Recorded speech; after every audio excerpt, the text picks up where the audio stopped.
You're listening to the Scotiabank Market Points podcast.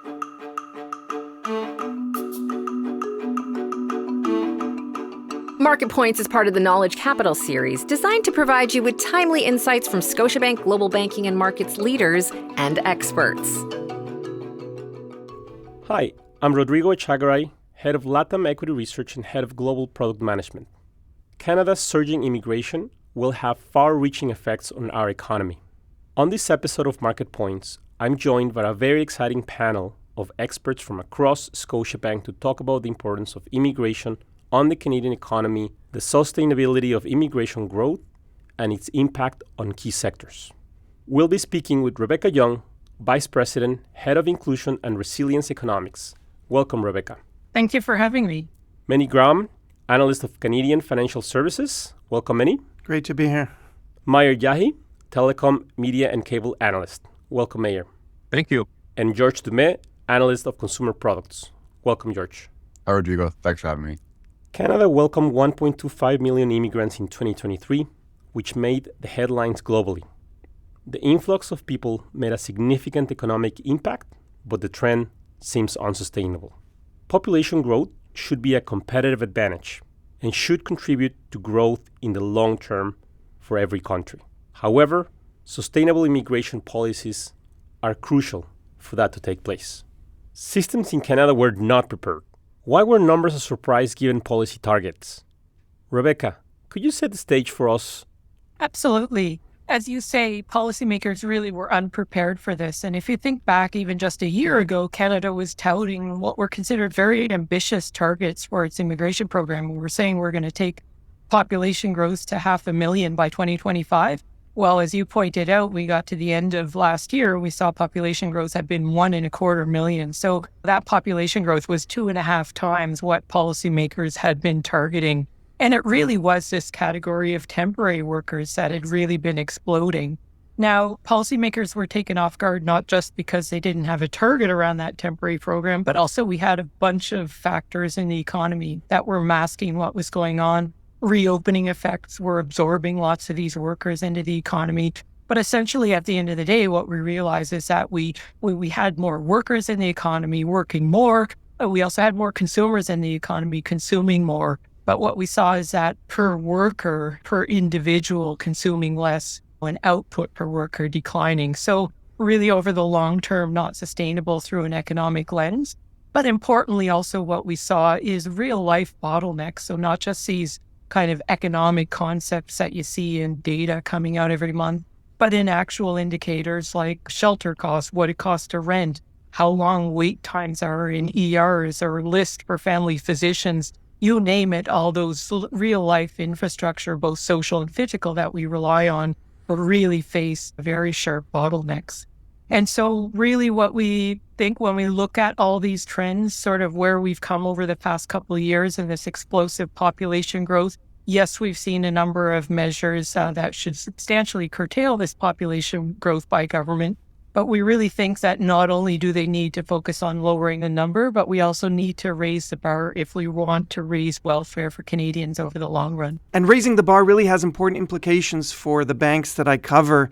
If you think about it, lowering immigration numbers would make customer acquisition targets that all the banks have harder to achieve. But of course, if you change the mix, if you bring in more affluent immigrants, then the net impact could actually be positive. So that's an interesting dynamic here where it's not just the number, but it's also, in this case, the affluence of the immigrant really would make a difference. Thanks, Meny. Great point. We'll get you to speak about the broader impacts on the financial sector in a few minutes. First, let's talk more about sustainable immigration.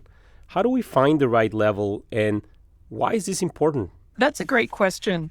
And first, I want to start out, we need to dispel the notion that simply growing our population is going to lead to stronger or worse off outcomes for Canadians. And I'll give you a very concrete example. Look at two countries, Switzerland and Sierra Leone. They're two countries of about the same population size. Obviously, very big differences in terms of welfare across those two countries. So population alone doesn't determine how well or not a country can function and what sorts of living standards its population benefits from. What's really important is that pace of population growth, because in order for population growth to be a strength for an economy, what you need essentially is complementary investments and what are essentially the tools that these workers need. And so Canada doesn't have a great track record of investing, of business investment in those sorts of tools, whether they're physical machines and equipment or whether it's in intellectual property. But we've just had pretty abysmal business investment. And consequently, even before this explosive population growth, essentially, we haven't had that stock or that capital stock to enable workers to produce more. So again, that output per additional worker has been declining because we just haven't had that same capital stock or business investment. And so what we need to do is look for that. What is that pace of population growth that businesses get the signal that cheap labor isn't in the offings in the future, and they have that relative incentive to start investing in that non-human capital, or even investing in human capital. So investing in the training or the tools that are given to these workers. So I think over the long run, what you need to think about is that, that pace at which we can absorb population, and also those tools that we can apply to make each worker more productive. I think what we've seen, though, over the last couple of years, essentially, is that Canada's economy, as policymakers, are essentially failing that marshmallow test. That's an interesting concept, Rebekah, but just in case our listeners are not familiar, what is the marshmallow test? So the marshmallow test is a really old psychological test that was done on kids, basically put them in a room without adults with a marshmallow in front of them and said, don't eat it. If you don't eat it, when we come back, you get 2. And they were able to determine that those kids that were able to hold off until the adult came back into the rooms were more likely to prosper down the road. Now, there are a whole lot of caveats to that test since it was done, and certainly conditions matter. But ultimately, I think, taking that into our example of the Canadian economy is that we really focused on those near-term wins, those near-term satisfaction or gratification that we're getting from immediate cheap labor, and not really looking at the longer term needs. And so to give an example, we're looking at bringing temporary workers into sectors that currently have vacancies, but not necessarily looking at what are the sectors that are going to really drive gains tomorrow. I would say another component of that failing the marshmallow test is overall looking at both households and governments and their relative investment in consumption over investment. And if you think of it in economic terms, if we invest in something, it takes savings from somewhere else. But if we are consuming a lot at the household level, as well as government, so we've certainly seen prolific spending at government level, that detracts from a pool of savings, at least within our own domestic boundaries. So we really need to think about that marshmallow test, take it to heart, and where are we going to find those savings in order to invest in those longer term productivity enhancing areas of growth. It's important to consider execution risk in the short and the long run. Can you expand on that, Rebekah? In the last couple of months, we've seen a string of announcements by the federal government to try to address or get on top of this population growth that we've seen. So we saw in the fall of last year, curtailment on international student visas, which will basically freeze the issuance of visas at our lower level. We then saw not too long ago measures to actually cull or bring down the number of non-permanent residents in the country, and also slow the issuance of new visas, in particular by adding more layers of bureaucracy or proof of need on the temporary program. So we're seeing a lot of measures that have been announced, some of them less detailed than others, and in particular some that will require consultation with provincial counterparts. And so I see a whole array of areas for execution risk, first and foremost, in that right now we have a lot of demand, a lot of labor that is being filled by temporary workers. And so there are a lot of vested interests for which this is going to be a sharp and sudden shock in terms of where they've been sourcing labor. So I think that there is going to be a risk of, are they able to get to the numbers that they want to bring those numbers down in a timely way, given those interests. I think the second part of that execution/coordination risk is around federal provincial negotiations, and we've seen that across a whole array of policy areas. And so we're likely to see that playing out over the coming months as provinces and feds determine just exactly how they're going to bring down the number of temporary foreign workers. And they have clearly indicated at the federal level that we will see that non-permanent target only in the annual number setting exercise, which comes sometime in late fall. So expect around December of this year to see what that number would actually look like. And meanwhile, the first quarter of this calendar year, we've seen population growth just explosive. And so that is where we see that execution risk, that on the one hand, we still see numbers tracking up for population growth, clear intent in terms of the policy measures on the table, but really big risk and delay in terms of the timing of when we might actually see them.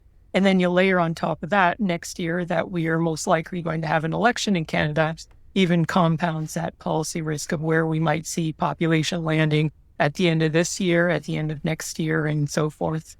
Rebekah, how do we measure how much pressure on GDP per capita is really coming from immigration? Could it be coming from other sources? That's a good question. So productivity is essentially how efficiently or innovatively we're using our inputs, those inputs being people and the tools. So in hindsight, we can look back. We know how many people we had, and we know how much tools, how many machine equipment, et cetera, we had going into the system. And we know also in hindsight what output was, or GDP. So that calculation is relatively simple.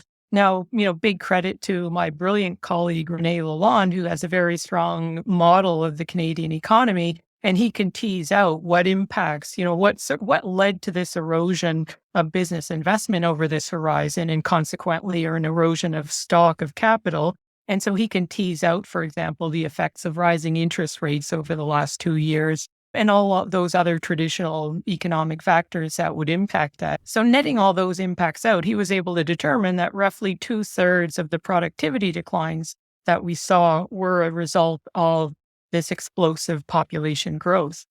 Now, going forward, it's much more difficult to predict where things might evolve. So I say hindsight relatively easy using air quotes, because going forward now, we need to consider, well, where will interest rates go? Where will demand be evolving along with that interest rate path?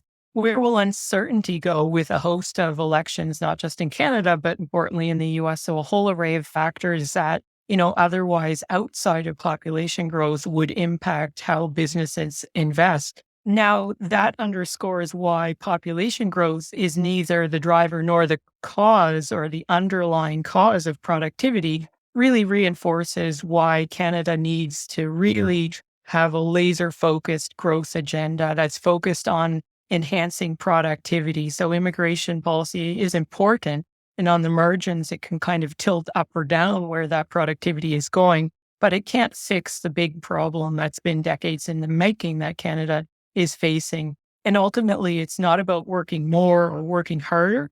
It's about working smarter and working better equipped. Fascinating, Rebekah.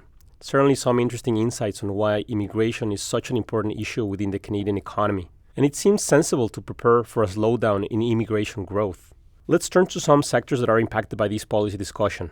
Let's start with you, George. Yeah, thanks, Rodrigo. As it relates to our coverage, the most obvious sectors are the grocery and the dollar store sectors. In terms of implications, it's top-line growth, so more specifically traffic, and access to labor, and that's a really big one. So on the grocery stores, it's a mature and competitive industry. It really leans on population growth as a long-term driver. The industry typically grows same-store sales in the 2 to 3% per year range, and square footage just under 1%. And we've recently seen really strong square footage coming from the ethnic formats, such as T&T and Adonis. In 2023, population growth of about 3% has really been helping offset a decline in per capita food and beverage consumption in Canada due to higher inflation. So you can imagine reducing the 3% population growth to 1% population growth, similar pre-pandemic levels, could really have a pretty material impact for the industry. And the same observable trends we're calling out here on the dollar stores. In the last few years, we've seen very strong traffic trends in the dollar stores. So double-digit traffic growth on top of double-digit traffic growth. And while population growth has been helping out, especially for non-permanent residents, there are other drivers here that have driven that traffic, predominantly a secular shift towards discount channels, especially in food and consumables, and rising dollar store penetration also in higher income consumers. Lastly, there is an access to labor angle to call out here as well. The retail industry is a top employer of new immigrants to Canada. When you look at non-permanent residents, there's a disproportionate amount that will work in retail, food service, and also the accommodation industry. So there's likely some obvious implications there. If you reduce access, you will likely get more wage inflation. And if you look at wage inflation in general, the highest level of inflation has been, one of the highest levels of inflation has been running in the food and beverage sectors, which have been running well ahead of CPI. Thanks, George. Let's now turn to TMT, another sector that leverages population growth to expand. Maher, can you give us details about how this has played out? When you think about telecom, immigration has been a significant and pivotal growth driver for the sector, especially on the wireless side, where wireless subscriber growth has really outperformed historical norms in Canada over the last couple of years. So it's important to consider what a return to a lower population growth could mean for the telecom sector in Canada. Historically, we estimate that population growth in Canada has approximately added 1.5% subscriber growth numbers to the overall industry. But recently, with the surge in immigration, that number has doubled. So basically, we're looking at a doubling of the subscriber growth over the last couple of years versus historical norm. And that has supported the revenue growth of companies like Rogers, BCE, etc. in Canada. When we think about the future and if population growth returns to the norm, we have to think about how many subscribers less that these companies are going to be adding every year. We have looked at that and we estimate that if we return to a normal historical growth pattern, the growth rate on the bottom line or the profit line for these companies is going to shrink by about approximately 0.5% annually. So that number, when you think about it, it's additive every year. Let's say we go back to the historical norm for 3 years, that's about 1.5% of growth that is lost from these companies. So it's very important. It's a very important driver for stock performance. And we think investors have to look at that when they think about the future of the telecom industry in Canada. Many are the benefits and risks of fluctuations in immigration levels as clear-cut in the financial services sector? So as you can imagine, like most things in banking, it definitely can get complicated. The way I think about it is immigration really impacts banks in 3 key ways. One is through the overall macroeconomy. The second way is through the housing market. And the third way is through customer acquisition that I talked about previously. And going into detail on all those 3, economic growth, obviously, immigration boosts population growth, that boosts nominal GDP, that's a good thing. But as we know, per capita GDP in Canada is definitely sliding. The Bank of Canada has warned us about the productivity crisis, no less. And so it definitely gets more complicated from that perspective. In terms of housing, again, you have a nuanced relationship between banks and immigration. More immigrants means more demand for housing. But of course, it's important to have a balanced housing market. We all know of the significant imbalance between supply and demand in the Canadian housing market. Now, it's important to highlight that immigration didn't cause this. Even if you take immigration down to 0, you would still have a big lack of supply in the Canadian housing market. But nevertheless, on the margin, you're adding to an imbalanced market. And so that creates stresses. Affordability is definitely an issue and can be unsustainable at some point. In terms of customer acquisition, as you can imagine, in such a well-developed banking market such as Canada, people have existing banking relationships across the board. It's very hard for one bank to take market share from another bank. That doesn't stop them from trying, but definitely it's very difficult. But if you can imagine immigrants coming into the country, most of them, probably 99% of them, don't have an existing relationship with a Canadian bank. So that is very, very attractive for the Canadian banks, and they all have customer acquisition targets that in many ways depend on immigrants coming into the country. And just to give you an example, the largest banks in Canada, Royal and TD, actually have referral arrangements with Indian banks, and they've talked about this at quite a length. So what you see here really is an example of how important immigrants are as a funnel for new customer acquisition. But as we talked about before, it's not just the number of new immigrants that's important. It's also the quality and the mix. The affluence is really what I'm referring to here. So again, just to summarize here, for Canadian banks, the importance of immigration is not just numbers, but it's also the sustainability of that immigration and really the overall affluence of that immigration.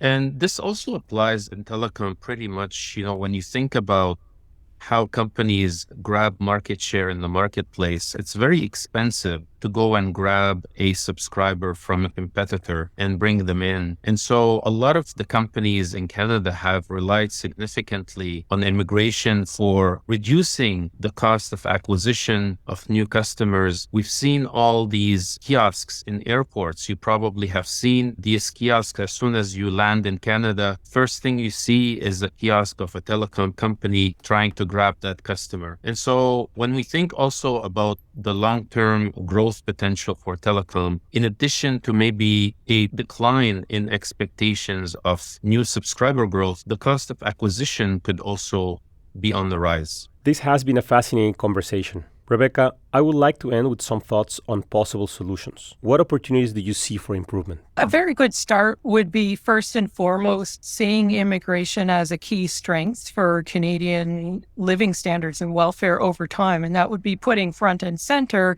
economic priorities as part of the economic immigration stream. And I put a caveat there because there are other social and moral drivers of other streams of immigration. But if we first think of economic immigration as a core strength for overall Canadian competitiveness, then articulating that goal in and of itself is a start. And quite frankly, we have big numbers for our economic targets, but they get substantially watered down as we look at arrivals.